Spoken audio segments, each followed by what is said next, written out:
ക്രിസ്തുവിൽ ഇത്രയും സ്നേഹം നിറഞ്ഞവരെ, ഇന്ന് നാം വിചിന്തനം ചെയ്യാൻ പോകുന്ന സുവിശേഷ ഭാഗം സുപ്രധാന കൽപ്പനകളെ കുറിച്ചുള്ളതാണ്. അല്ലയോ ഇസ്രായേലെ കേൾക്കുക, അല്ലയോ ദൈവത്താൽ തിരഞ്ഞെടുക്കപ്പെട്ടവനെ നീ കേൾക്കുക. നീ ദൈവരാജ്യത്തിൽ നിന്ന് അകലെ അല്ലാതായിരിക്കുവാൻ, ദൈവത്തിന്റെ വശത്തിൽ ഒന്ന് ചാരിയിരിക്കുവാൻ നിന്നെ ദൈവം വിളിക്കുന്നു. ഒരു കാര്യം മാത്രം പരിശീലിക്കുക, അത് സ്നേഹത്താൽ ഉറകൂട്ടപ്പെടുക എന്നുള്ളത് മാത്രമാണ്.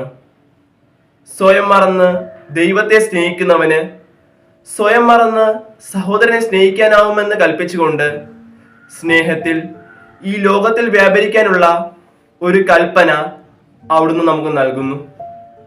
മറ്റേത് കാലങ്ങളെക്കാളും ലോകത്തിന് വളരെയേറെ മുറിവേറ്റിരിക്കുന്ന ഈ നേരത്ത് സ്നേഹതൈലം കൊണ്ട് ആ മുറിവുണക്കാൻ ഈ തപസ് കാലം നമുക്കൊന്ന് ധ്യാനിച്ച് ഒരുങ്ങി നോക്കാം.